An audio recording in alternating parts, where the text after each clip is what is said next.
नमस्कार सभी को। मेरे चैनल में आप सभी का हार्दिक स्वागत है।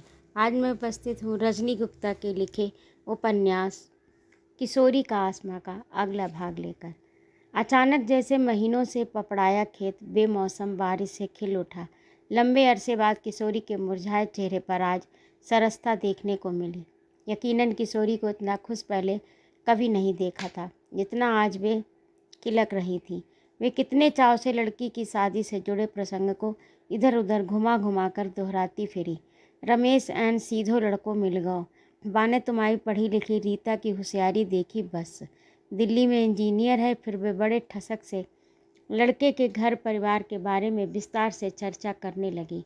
अरे उन्हें तो रीता पसंद आई गई, सो चटपट बात तय हो गई। सच्ची में उनकी कछु मांग नाई करी।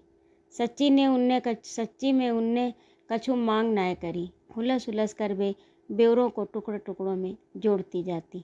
रमेश एकटक किशोरी के चेहरे को देखता सोचता रहा, बरसों से जमी उदासी आज किस कदर पिघल पिघल कर बूंद बूंद होकर टपक रही है। फिर बेइत्मीनान की ठंडी सांस लेते हुए भावुक होने लगी। पतो तुम्हें, इनके जावे के बाद आज पहली दफ़े ऐसो लग रहो जैसे मुड़ पे लदो बोझ फूल सो हल्को होएगा। सच्ची में आज जे होते तो कितने खुश होते। खुशी से आंखें भीग उठी उनकी। कितनी बार तुम्हें समझाए चुके, तुम्हारे रोबे ते का आए जाए हैं। सचमुच जब भी किशोरी को वह रोते हुए देखता तो बस एक ही बात दिमाग में आती, इसके जलते सीने पर ऐसा कौन सा लेप लगाते हैं जिससे इसने ठंडक मिल जाए। कितने सालों से जानता है वह किशोरी को। हिसाब लगाने बैठा तो बरसों पुराने वे दिन याद आने लगे जब वह बापू के स्कूल में पढ़ता रहा। महीने 2 महीने में एक आध बार किशोरी के घर जाने का मौका मिल पाता। जब वह अपनी अम्मा को बुलाने जाता तो वह वहाँ चक्की पिसवाने या मट्ठा बिलोरने आती जाती थी। वह गुड़ी मुड़ी बना कोने में बैठा बैठा टुकुर टुकुर किशोरी को निहारा करता। कभी कभार किशोरी अपने कपड़ों के बने गुड्डे गुड़िया दिखलाने उसके पास आती और 1-2 बार मिट्टी के बने खिलौने भी दिखाती। फिर हम सब मिलकर खेलते छत पर बने ऊंचे आले में। हम दोनों को बैठने में बहुत अच्छा लगता था।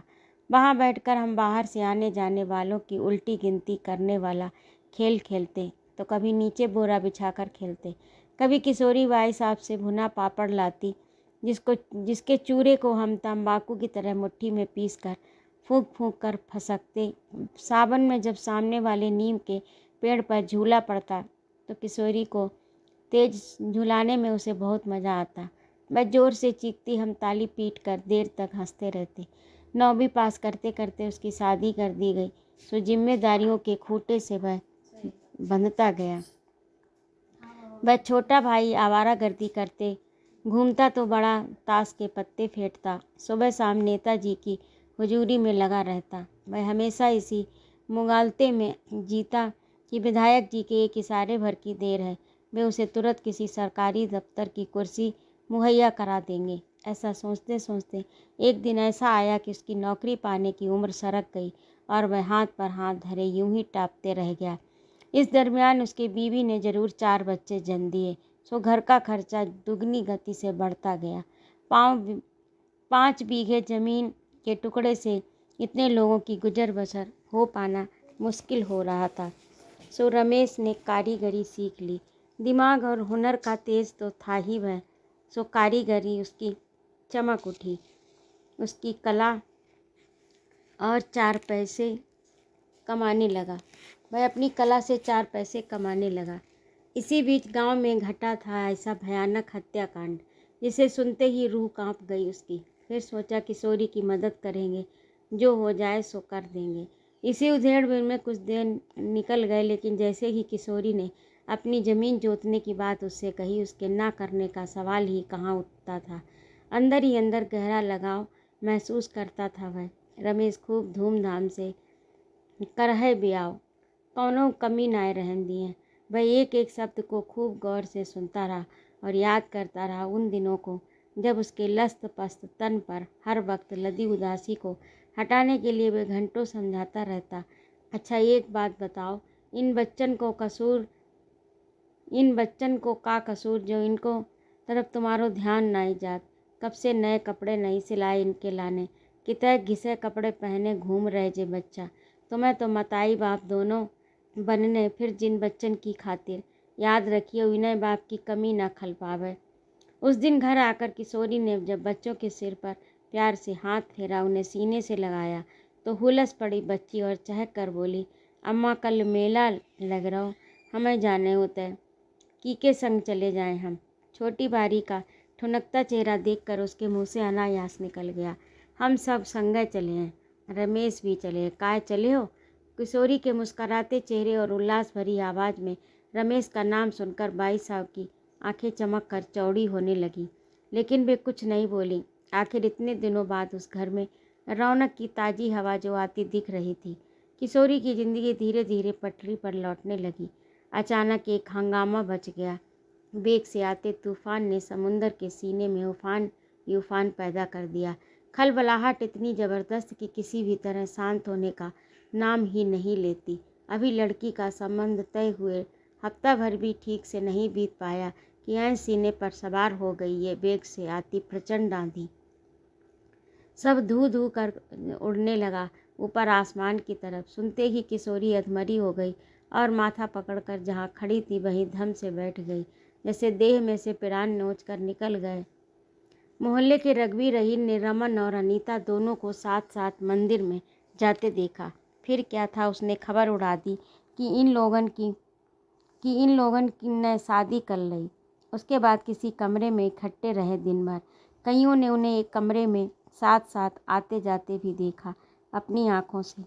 खबर पकने में फिर देर किस बात की, कोहराम मच गया। हर घर में चूल्हे में जैसे इसी खबर ने आग लगाई हो, जिसे तापने के लिए हर आदमी उतावला हो उठा। लोग बाग घर बैठे बैठे खबरों के लड्डू पकाते रहे और पेट भरने के बाद दूसरों को भी इतने जायकेदार लड्डू खिलाने के लिए अकुलाने लगे। उस दिन दोस्त दुश्मन सबकी एकता देखते ही बनती थी। सब लोगों ने मिलकर जैसे इससे निपटने का ठेका ले लिया हो। रोज की तरह अनीता शाम 5 बजे घर लौटी और चुपचाप ऊपर वाले कमरे में चढ़ गई। थोड़ी देर बाद किशोरी भी पूर्ववत घर लौटी। गर्मा गर्म खौलती खबरों की लहरें किनारे तोड़ने पर आमादा थीं, सो सर आग की लपटें पूरे बेग के साथ झुलसा गईं। किशोरी के अंतस को और अचानक हुआ एक धमाकेदार विस्फोट। किशोरी गला फाड़कर चीख पड़ी, तो ये दिखाने थे तो चुड़ैल, चल निकल बाहर, निकल मेरे घर से, जा उसी के संग मुँह काला कर। क्यों लौट कर आई यहाँ इस घर में? बोल छिनार कुतिया रंडी। उस वक्त अनाप शनाप क्या क्या किशोरी बक रही थी, उसे होश नहीं। उसका रौद्र रूप देखकर बाई साहब घबरा गई। कांपती आवाज़ उनके गले से निकली, और मताई अब का हुए है। फिर वे माथे पर हाथ टेक कर आंखें मीचे जस की तस बैठ गईं। उनसे न कुछ कहते बने न सुनते। देखते देखते घंटे भर में घर में जमा हो गई भीड़ देख अनीता ने धड़ाम से अपने कमरे का दरवाज़ा बंद कर लिया। भीड़ में से किसी ने उसका दरवाज़ा खटकाया, लेकिन जब देर तक दरवाज़ा नहीं खुला तो किसी ने कहा, तोड़ दो दरवाज़ा। तभी मोहल्ले की बहन जी बोली, कहीं कुछ उल्टा सीधा न कर बैठे, मौड़ी गुस्से में है, इस टाइम नेक धीरे धरो, धीरे धीरे पूछ ले हो। पीछे से पलट कर कोई बोला, अरे ऐसी बेशरम लड़कियन को मौत नाई आवत है, कोई और छोर नाई इन बातन को। आखिरकार उसकी सहेली नीता को बुलाया गया, शायद वो दरवाज़ा खुलवाने में कामयाब हो। बहन जी का सुझाव काम कर गया। वही अनीता को प्यार से मनाकर नीचे उतार लाई सबके सामने। भीड़ और शोरगुल के बीच दया दीन कक्का उससे पूछते रहे, लेकिन उसने तो जैसे ठान लिया था किसी भी बात का कोई जवाब नहीं देना है। सो वो मुँह सिए बैठी रही मूर्ति की तरह। जाते जाते इतनी नसीहत ज़रूर दे डाली, हफ्ते 10 दिन के भीतर कहीं भी जाके चुपचाप शादी कर डालो, तभी जो तूफान थम पाए। पीछे से तंबाकू भरे मुंह की पीक थूकते हुए अनिल चाचा की तिर्यक मुस्कान सीने को काटने लगी। बाई के संग काय नहीं कर देत ब्याह, हमारे इतने की प्रेम कहानी को फिल्मन ढंग से सुखद अंत हो जाए है। उनकी व्यंग्यात्मक टिप्पणी सुनकर गर्दन नवाए बैठी अनीता की मूर्ति अचानक हरकत में आ गई। सुन लो सब लोग कान खोल के, हमें काऊ से शादी फादी नाय करने, ज़बरदस्ती करियो तो छत से कूद जाए। आइंदा से ऐसी कोनो बात नहीं करिए कोई, बस। लेकिन शादी की लेकिन शादी तो बहुत ज़रूरी है, चाहे जो हो जाए हर हाल में ब्याह तो ज़रूरी है। कहते हुए दया दीन कक्का चलते बने। धीरे धीरे बाकी लोग भी अपने अपने घरों की तरफ मुड़ गए। इस पूरे कांड में रीता ने खुद को पूरी तरह अलग थलग रखा। इतने दिनों से वह अनीता को किसी तरह से कितनी बार समझाती रही, डांटती रही, लेकिन वह बेशर्मी से उसने इन बातों को कभी ठीक से नहीं सुना। अमल में लाना तो दूसरी बात। एक बार जब रीता ने अनीता की चिट्ठी पकड़ी तो उसने गुस्से में भरकर जोरदार चांटा उसकी कनीपट्टी पर दे मारा। पलटकर अनीता ने उसकी कलाई पर बंधी घड़ी खींचकर बालकनी के बाहर सड़क पर फेंक दी और उसके बाल नोच लिए। उसके इस बर्ताव से अपमानित रीता ने उसी वक्त ठान लिया कि आइंदा से वह इससे कभी कोई बात नहीं करेगी। उससे बात करने या समझाने बुझाने का मतलब मुंह की खाना इससे तनाव होने लगता है, सो पूरा दिन सोचते सोचते ही बर्बाद हो जाता। इससे पढ़ाई चौपट होने लगती है। जब कभी वह फिजूल खर्ची के लिए उसे डांटती तो वह भी पलटवार करने से नहीं चूकती, बल्कि एक बार तो उसने तैस में आकर उसी के सामने 20 के नोट की चिंदी बिंदी करके उसके मुंह पर दे मारी। फिर आंखें तरेरते हुए बोली, देख लिया अब कैसे बर्बाद किए जाते हैं पैसे। तुम यही तो कहती हो ना कि मैं कैसे बर्बाद करती हूँ पैसे। लो देख लो, अब बोलो क्या कर लोगी तुम मेरा। तुम्हें बहुत घमंड हो गया है ना अपनी पढ़ाई का। देखते हैं क्या तीर चलाती हो इस बार। पढ़े फारसी बेचे तेल, जे देखो कर मन के खेल। और सुनो, हमें भी पता है तुम्हारी करतूतें। बहुत सावित्री बनने का ढोंग न किया करो हमारे सामने, समझी। अब जब हम चाहें तुम्हारी पोल खोल सकते हैं, मगर अपन को इससे क्या लेना देना। तुम जानो तुम्हारा काम। बड़ी आई मुझे समझाने वाली, खुद को तो समझा लो पहले। इस वाकये के बाद धीरे धीरे रीता ने उससे खुद को पूरी तरह काट लिया। उससे बोलने का मतलब था, आप बैल मुझे मार। उसे लेकर घर में सभी की लगभग यही राय बनती जा रही थी। उस रात बेचैनी के मारे घर में कोई सो नहीं सका। किशोरी के भीतर घबराहट के बगुले उठ रहे थे। कहीं इस बदनामी से रीता का संबंध न टूट जाए। क्या होगा इन बच्चियों का भविष्य। हे ईश्वर, हमारी लाज रखना। राम नाम जपते हुए मन का विचलन और तूफान दाबने की कोशिश करती रही। मुन्ना को भी खबर करनी पड़ेगी, रमेश को भेजेंगे उसके पास। ये हालात हमारे काबू में क्यों नहीं आते। किसी बच्चे पर हमारा कोई जोर नहीं चलता। वह सर रेत की तरह हमारे हाथ से खिसकता जा रहा है। अभी ठीक से पौ भी नहीं छूटी थी। लगता था जैसे सुई से छोटा सा सुराख बनाकर जरा सी रोशनी का कतरा आसमान से फूटकर धरती पर बिखर रहा हो। तभी दरवाज़ा खटकाने की आवाज़ सुनाई पड़ी। गैलरी में बैठकर माला फेर रही बाई साहब ने झट से दरवाज़ा खोल दिया। अरे तुम आओ बेटा आओ, अम्मा को बुलाए लो जल्दी से, मैं छिपकर आया हूँ, कल ज़रूरी बात है। खटखटाने की आवाज़ से जगी किशोरी ऊपर से नीचे उतर ही रही थी कि लड़के को देखते ही पैरों तले ज़मीन खिसक गई। बोली, हाय राम, अब क्या होगा। नीचे उतरकर उनसे कुछ देखते ही नहीं बना। अम्मा घबराओ नहीं, धीरे धीरे सब ठीक हो जाएगा। इस पर घर पर इन तमाम बातों की चर्चा होती रही।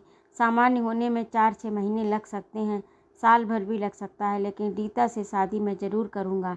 भरोसा करो मुझ पर। फ़िलहाल तो मैं यही कहता हूँ, बाकी आप जाने। जुग जुग जियो मोरे लाल, तुम्हारे आसरो है हमें। का बताएं, जा मौड़ी ने तो नाक कटाई ली हमारी। भाई साहब की गिगियाती सी आवाज़ सुनकर वो फिर से बोला, अब हम जा रहे हैं अम्मा, कहकर एक झटके से जाने के लिए मुड़ा।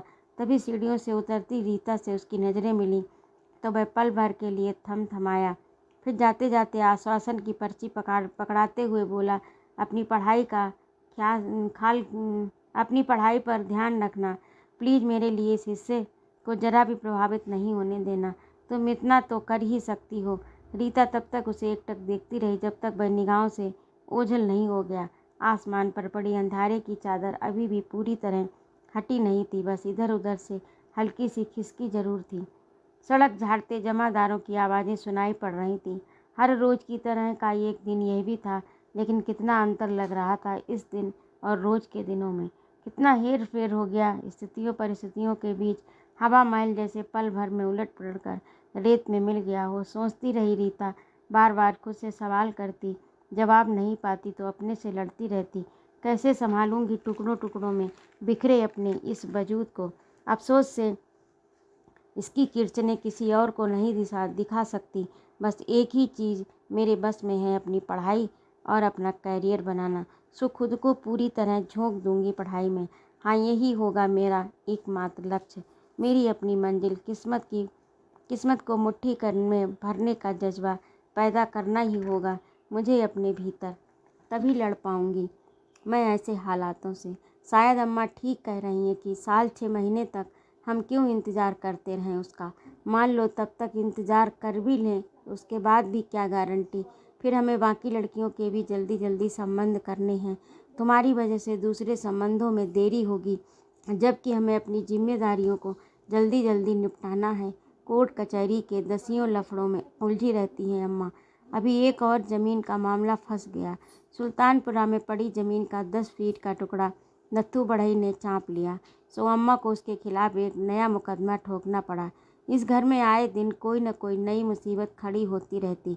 अम्मा ठीक कहती हैं, इन्हीं को निपटाते निपटाते हमारी जिंदगानी बीत जाएगी, लेकिन ये परेशानी ख़त्म होने का नाम नहीं लेती। कल अम्मा बाई साहब से कह रही थी, सोच रहे थे कि बड़ी की शादी तो हो जाए तो सहारा मिले हमें, लेकिन हमारी तकदीर में कुछ और बदो। हम कितऊ और रीता की शादी की बात चलावन चाहत हैं, लेकिन रीता ने पढ़ाई को अड़ंगा लगाए दो। हमें कुछ बनबे है। अरे आसान है कुछ बनबो। धोती के छोर से चाय का गिलास थामे गुमसुम बैठी थी बाई साहब चाय प्याले में उड़ेल कर वे अचानक किशोरी से पूछ बैठी, रमेश नहीं लौटो अभी तक मुन्ना के पास से? रात तक लौटे हैं। किशोरी का ध्यान अचानक रीता की तरफ चला गया, जो सुबह सुबह जल्दी से नहाकर अपना दुपट्टा सुखाने में लगी थी। कितने जाने तुम्हें रीता? बताया तो था, फिर भूल गई। वजीफा को इम्तिहान देवे जाने हैं। कई बजे तक लौटी हो? कोई और लड़की भी संग जाए रही? हम तीनों लोग इकट्ठे जाए रहे, शाम तक लौट पाए हैं। सच्ची कह रही अम्मा, एक बार जा में पास हो जाए तो सबरी परेशानी ख़त्म समझो। घबराहट हो रही है, पता नहीं पेपर कैसे है। कहते हुए वे फिर से किताब खोलकर तख्त पर पढ़ने बैठ गई। पढ़ते पढ़ते बीच में कुछ याद आ गया। अम्मा बाई साहब को कौनो खबर मिली? बोलते पढ़ते हुए लगातार मठरी खाती जा रही थी। एक साथ न जाने कितनी काम हड़बड़ी में निपटाने के मूड में थी वह। अच्छा अम्मा, जा रहे हम। पानी गुटकती वह चल दी। टाइम से लौटियो रीता। नल की धार में अपनी धोती खंगालती बाई साहब चौंकर छत से आती जोर जोर की आवाज़ें सुनने लगी। लगता है आज सुबह सुबह दोनों की खटर पटर शुरू हो गई। अनीता और रानी अक्सर एक दूसरे के सैंडलों, कपड़ों और पैसों या फैशन की चीज़ों को लेकर चिक चिक करती रहती हैं। हफ्ते 10 हफ्ते दिन बीते, अनीता फिर से कोई नई मांग खड़ी कर देती। ये लड़की तो इतनी बिगड़ गई कि मंदिर में भगवान जी के गद्दे के नीचे रखे रुपयों पैसों पर भी हाथ साफ करने लगी है। पैसों को उड़ाने में सब चंट होती जा रही है। इसके डर के मारे तो अब दाल मसालों के डिब्बों में भी पैसे नहीं रखे जाते। भगवान ही मालिक है इसका। कोई आता जाता खबर कर जाता कि या तो बाज़ार में खड़ी खड़ी चाट खाती रहती है या सजने संवरने वाली चीज़ें खरीदती है। कितनी बार समझाए बुझाए कर पस्त पड़ गए कि इतना सज धज कर यहाँ वहाँ फिरने की क्या ज़रूरत है। किशोरी से कहो तो वे भड़क उठती हैं। तो क्या करें हम? हमारे हाथ बूते की नाए है वह, जो दिखाए सो करो। ऐसे कहन पर सिर आई मुसीबत से बचा जा सकता है क्या? हम अकेली बूढ़ी औरत कहाँ कहाँ पीछे आएँ, कैसे रोकें? सिर पर धोती ठीक से ढकते हुए भाई साहब ने नज़र भरकर अनीता की तरफ देखा, फिर बोली, अनीता 2 पराठे बनाए दे, आज अम्मा को जल्दी जानो है, लेकिन हमें भी ट्यूशन जाने हैं। तुम का खा के गए हो बताओ?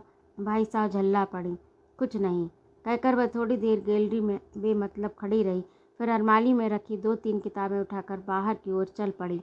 किशोरी अपनी हरकतों को चुपचाप आंखों में भरती जाती फिर थकी निगाहों से रस्सी कूदती हुई रानी को देखती रही। वो चाट मन था उनका, फिर सोचा चलो नहा धोकर पूजा कर लें, शायद गीता रामायण पढ़ने से कुछ चित्त स्थिर हो जाए। लेकिन रामायण पढ़ते पढ़ते कभी रमेश का चेहरा दिखाई पड़ने लगता, तो कभी डॉक्टरी वाली सफ़ेद कोट पहने मुन्ना की छवियां बनने लगती। गीता पाठ करती किशोरी का चित्त अनजान रास्तों पर गश्त लगाता दौड़ता रहा। पूजा के बाद उन्होंने माथे पर चंदन की गोल बिंदी लगाई, फिर पीठ पर पड़े गीले बालों को पूरी ताकत से कंघी करके सुलझाते हुए चोटी गूंथ ली। सच्ची में कितना थक गई हूँ। मान मर्यादा रिश्ते नातों की इस गठरी को ढोते ढोते इन्हें लादे लादे झुक गई है कमर। गुजर गई है उम्र, इन्हें लाद कर अब और नहीं चला जाता। वाकई रमेश समझदार है, बिन कहे हुए झट से ताड़ लेता है मेरे तन मन की पहेली को। उसके जैसा सच्चा हमदर्द और ईमानदार साथ मिलना कितना आसान नहीं है। क्या क्या बदनामी सही उसने हमारी खातिर। बड़ा लालची है रमेश, किशोरी को पटाकर अपना घर भरने लगा है, कभी अपनी जाई संतानों से तो कभी समाज के तथाकथित ठेकेदारों से। क्या क्या कहने पर कोई नहीं चूका, लेकिन उसने साथ नहीं छोड़ा कभी भी। जब भी मैं आंसू भरकर उसके सामने खड़ी हो जाती, वह सीना तान कर सुरक्षा में तैनात पहरेदार की तरह मुझे बचाने लगता। एक बार खेत पर रमेश के साथ रात भर रहना पड़ा तो रघुवीर ने देख लिया और आंख मारते हुए भद्दी बात कही, लेकिन रमेश ने टाल दिया और सिर्फ इतना कहा, जिसे जो सोचना हो सोच ले, जिसे जो करना है कर डाले, लेकिन किशोरी का साथ मरते दम तक नहीं छोड़ूंगा मैं। ये जान हाजिर है उसकी खातिर, तुम जो चाहो सोच लो, इसे जो भी कह लो। कितनी उल्टी सीधी बातों की चोट सहता रहा। कभी उसकी घरवाली की बातें हथौड़े की तरह टूट पड़ती, जब जब वह काली मैया का रूप धरकर लड़ने आ जाती। ऐन जवानी चढ़ रही थी वह रंडी पर, विधवा होए के कैसो शौक चर्रानो खसम को, तो खुलेआम कोठा काय नहीं चन खोल लियत। एक हमारे आदमी मिलो है तुम्हें, हमारी जिंदगी हरामजादी ने लील लही। वह बाल खोल कर सड़क पर खड़ी होकर सबके सामने अंट संट बकने लगती, या तो वह गर्दन नवाए सुनता रहता, उठकर खेत पर चल देता, फिर कई दिनों घर पर अन्न बोलना रहता, लेकिन उसके बाद छोड़ना भी उसने मंजूर नहीं किया। एक दिन तो उसकी औरत ने हद करती, जब वह दंदनाते हुए हमारे घर आ गई और अनाप शनाप बकने लगी। बाई साहब ने किस कदर फटकार कर उसे भगाया था, उन प्रसंगों की कितनी बार कुरेदो। एक तकलीफ जरूर होती है और जैसे फोड़ा रिसने लगता है। आज सचमुच बड़ी याद आ रही थी रमेश की। उसके बिना घर द्वार कहीं भी अच्छा नहीं लग रहा। शायद वो पहली बार मुझे इस कदर अकेले छोड़कर कहीं गया है, वरना कह कह के भी मैं कहीं नहीं जाता। एक आध दिन के लिए अगर कहीं किसी सगे की मौत वगैरह पर गया हो, बस इससे ज़्यादा कहीं नहीं गया। हमारे ये हाथ पैर पूरी तरह बंधे हैं सामाजिक मर्यादा की छोटी मोटी रस्सियों से, लेकिन मन है कि नीले गगन में उड़ते दो पक्षियों को देखकर आज इस उम्र में भी उड़ने के लिए कुनालने लगता है। कहीं भी स्थिर नहीं होता, दिमाग में हर वक्त रमेश रमेश की परछाई तैरती रहती है। कहाँ फंस गया वो, अनजाने और अनचाहे में हमेशा दिलो दिमाग पर छाया रहे, बार बार पूरी ताकत से फेंकने पर भी ओट ना हो पाए। शायद यही सच्चे प्रेम की परिभाषा है, यही है निश्चल लगाव। पता नहीं कहाँ पढ़ा था वह, याद नहीं आता। जाति धर्म की बड़ी ऊंची ऊंची दीवारें तनी रही हमारे बीच, ऊंच नीच भेदभाव की खूब पट्टी पढ़ाई जाती रही, लेकिन वाकई ये रिश्ता कभी नहीं टूट पाया, बल्कि तोड़ने की कोशिश में हम कई बार लहूलुहान होते रहे। इस प्रक्रिया में रिश्ता पहले से ज़्यादा मजबूत होता रहा। पता नहीं कैसा रहस्य है ये, कैसी पहेली है जो इतने सालों के बाद भी जस की तस है। लग रहा जैसे रमेश को 3 दिनों से नहीं बल्कि 3 सालों से न देखा हो। बेचैनी, आतुरता और बेताबी क्यों घेर रही मुझे। धत, कैसे कैसे ख्याल घेर रहे हैं मुझे। किशोरी ने खुद को लताड़ा, खाली दिमाग शैतान का घर। चलो देखें आज क्या बनाया है बाई साहब ने, और ये कहकर वह चल दी। किशोरी, थाली लगा दें? हाँ। बाई ने आलू टमाटर की रसेदार सब्जी, हरी धनिया की चटनी और रायता बनाया था। खुशबू सूंघते हुए रानी बोली, हम भी खाएंगे अम्मा के संग। किशोरी के भीतर चल रहे एकालाप को तोड़ते हुए रानी ने लड़ियाते हुए उसके गले में बाहें डाल दी, फिर बोली, अम्मा खाओ ना, का सोचत रहती हो। पता नहीं, आज रमेश चाचा आए गए हैं तब पतो चले कि भाई साहब ने का भेजो हमारे लाने। हमसे उनसे एक खास चीज़ मंगाई है, चिट्ठी भेजी है उनके लाने। का चीज़ है? कौर तोड़ते हुए वे पूछने लगी। अबे नहीं बताएं, जब आए गए तब हैं बताएं। वह ठुनकते हुए बोली और अम्मा की चोटी हिलाने लगी। तो ये था आज का भाग, आपको कैसा लगा? कमेंट अवश्य करिएगा। और यदि आपको मेरा कहानी सुनाना अच्छा लगता हो तो कृपया मेरे चैनल को सब्सक्राइबर भी कीजिएगा। सुनने के लिए बहुत बहुत धन्यवाद।